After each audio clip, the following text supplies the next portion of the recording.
If you're in the market for getting maybe your first drone, or maybe you are looking to get your kids their first drone, but you don't want to break the bank and you want something that is pretty durable, well then you might want to check out the Ameta S20 Lite beginner drone. So we're going to be checking this out and seeing how it works and giving you my opinions on it. Now, Ameta sent this out to me to do a review on. They wanted me to give my honest opinions on it, and so that's what I'm gonna do. Now, I'm not a professional at flying drones at all. I have my own drone. I have the only drone I've ever had is the DJI Mavic Mini. I think it is. This one here, this Mavic here. Yeah, the Mavic Mini. So that one's a few years old. Like I said, I don't have a lot of experience with it. I'm not a avid drone flyer by any means, so my skills in the test footage isn't going to be very great with this. So we'll do a little unboxing real quick and show you everything that comes in this. In the box, if you were to order one for yourself.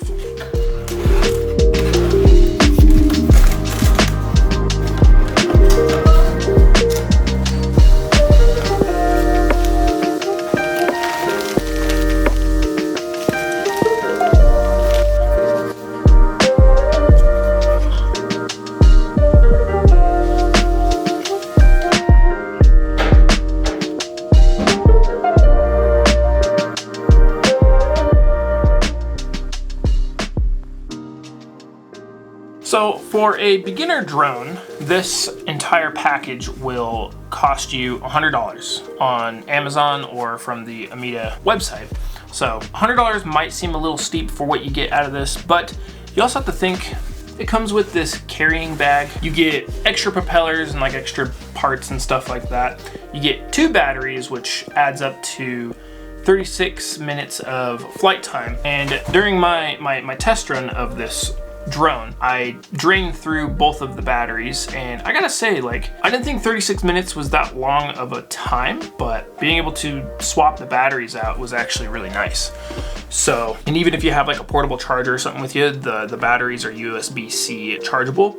So if you have like a portable charger or something with you, you could have the other battery charging while you're using one of them. Now the batteries are 1600 milliamp batteries, in case anybody wanted to know what kind of batteries they were. And the drone itself weighs under 249 grams. So apparently there's no FAA like registration for a drone that's that light. I don't really know like what the FAA regulations are on drones, to be 100% honest. Flying this drone and even just pulling it out, because it's light, I crashed it probably like 5 different times during my test flights. I don't know if it was my fault or if it was the drone's issue. I ended up flying it into a tree. I crashed it into the ground a bunch of different times, and it's still flyable. The only thing that has actually broken on it is, well, it's not completely broken, but the little, well, yeah, you can kind of see that this is a little wiggly. But this thing's sturdy. I mean, like I said, I crashed it into a tree and it didn't do anything to the propellers or anything. So if you're wanting to get a drone and just practice flying drones, or if you're getting something for your kid and you don't really want to worry about them breaking like an expensive drone, this is great because it's so light that it doesn't have that weight to actually break parts and stuff like that. Sure, you could fly it into the ground or into something and certainly break it, like I did crashing it into the grass. But the other issue with it being so light, and I don't know if it's my fault, I need to play with it more, it kind of seemed like it wanted to just kind of take off by itself. And it has a gyroscope calibration in it, and you're supposed to set the drone completely flat on like a flat surface so that way it calibrates. It is different than the DJI drone that I have. I don't know exactly how well it works, but that's the way that it works. So I don't know if the drone doing that, it thinks that this is like the level point or something when I was flying, but there would be times where I'd be trying to fly the drone back towards me. I don't know if the wind was too strong for it or if the drone was just wigging out. But like you could see the drone was straight up just like flying like this, and like it wasn't going anywhere. So I don't know if it's just really sensitive to the wind or what, but it is great for beginners out there to learn how to fly. I don't know if it's necessarily like a bad thing or anything. It's just it flies different than the drone that I personally bought for myself. And I think it's just something that I have to get used to. Now, one thing that kind of doesn't really make sense to me, and I get that they were trying to make everything budget friendly on this, but you get 2 rechargeable batteries on the drone, and it sits here on the bottom, and they slide in just like that through the back. But the controller doesn't have a internal rechargeable battery or a rechargeable battery that is replaceable. Instead, you get 3 AAA batteries to use it. So I rarely have anything at my house that uses AAA batteries, so I had to go to the store and actually buy AAAs to use it. But the controller itself feels really good. Comparing it to my DJI, the DJI, when you put your phone in it, the phone sits below the screen. And this one, when you put it in, it sits up above up here. And I really like that a lot better. It just makes a lot more sense. You're not looking lower, you're looking up higher. So that's nice. The analog sticks for the drone controls, I could use, and maybe they have accessories that you could buy, but it could use some rubberization on it. Because they're just plastic, it's slippery and your hands slide around a lot on it. This thing can actually do flips, which is really cool. You can push this button here and it'll beep at you, and you can move the joystick in like whatever direction, left, right, forward, or back, and it'll either flip this way, do a front flip, or do a back flip. So that's kind of cool. It's a fun feature. It does a really fast flip, so the footage doesn't really look great when you do that, but it's pretty fun to do, especially if you want to do like maybe tricks or something with it. I don't know. And then you can make it do like an aerial like spin, so it'll like spin in like a 360-degree spin, I guess. Takeoff and the landing is actually really simple. I like it because all you gotta do is just get it to like a safe space for you to land it, say either in like grass or like your driveway or something, somewhere where you're not gonna mess the propellers up when it goes down to land. And all you have to do is just hold the up and down arrow, and then it's the same thing to take off. So it has a stop button, and I guess if it ends up just taking off by itself, you can hit that stop button and hold it, and the drone will just drop out of the sky. And it did that because it was just kind of, the wind was just taking it. It wasn't very high off the ground, but those were mostly the times that I crashed, is because I think the wind was taking the drone, and I was like, oh crap, I don't know where this thing's gonna go, so I held the stop button and it just fell. So maybe I'm not using it right, I don't know. But yeah, those are the buttons there, and then you have up here is your photo button and your record button. I can never remember which one's what while I'm flying, so you can actually control the photo and the record from the phone screen as well when you have it up.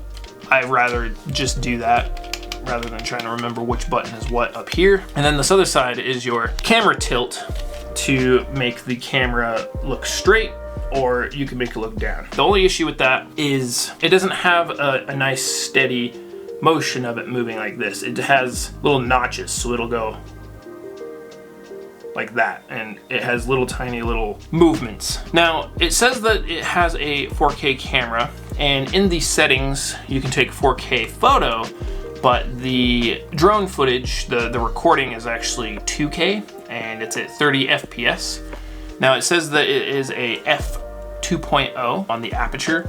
Now the only issue, this is a budget drone, so bear with me. It doesn't have stabilization, and the drone isn't on a like gyroscope, so it doesn't, when you go to fly, let's say you go to fly forward, the drones do this, they lean forward when they go to fly. Well, the camera, where the camera is, it doesn't stay level. It'll just go with the drone. So if you're not up high enough and you're just watching your phone to see where you are, you'll be eventually just pointing at the ground while it's moving. So you have to have the camera high enough in the sky to actually be able to see where you're moving, and the higher you go, generally the more windy it is. So it'd be nice to make the lens on this, maybe in a future version, if there's ever like a 2.0, just make it wider, give it a wider field of view, and I think it'll, one, help with the stabilization, and two, it'll help with just looking more towards the ground. You'll have a way better field of view to actually see kind of like where the drone's going. Now, my other problem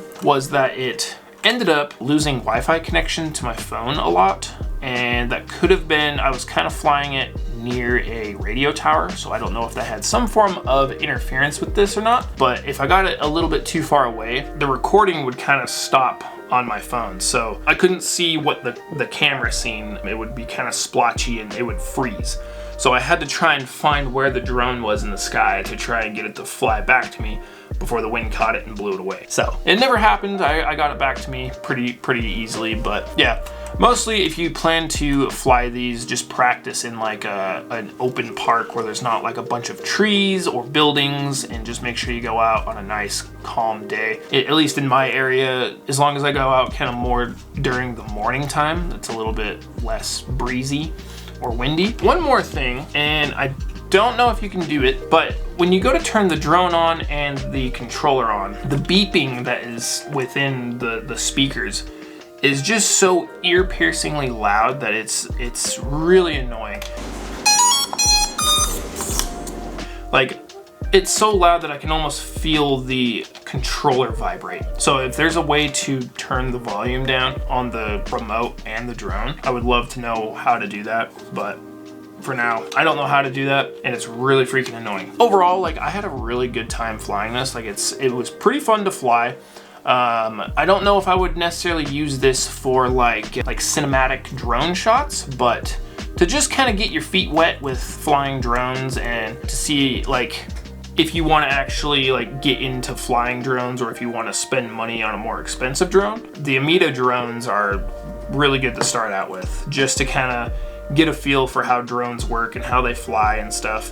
And you don't have to worry about breaking parts and stuff, because like I said, I've wrecked this one like 5 different times and it still flies and still works really well. And they're really easy to use. The setup for your phone, like the app connection, you can, when you get it, you can download like the app through the QR codes here, whether you have iOS or Android, and then the connection is just really easy. It really just connects to your phone through Wi-Fi, and then you can pretty much take off from there and access your media and stuff like that. One other thing that I've heard, and I haven't tested it, you can save the footage from the drone straight to your phone. I don't think you necessarily have to have a micro SD card in it, but from what I've heard is the footage looks better if you save it to the SD card and then transfer your files from the SD card. So I haven't tested to see if it looks any better from both, but I've heard that. There's not really too much else to talk about on this little guy. I mean, it's great. It's a budget-friendly little drone. It's lightweight. You're not gonna. It's gonna take a little bit more beating to actually break it because it is so light. And even if you do break stuff on it, you do got extra propellers it comes with. And it's a $100 drone, which is not breaking the bank these days, especially because, well, you can wreck this. In my experience, you can wreck this a bunch of different times and get away with it. 36-minute battery life and a good little drone to just get your feet wet with getting into drones. I would like to personally thank Ameta for reaching out to me to do a little review on this. I hope that this was informative for anybody out there.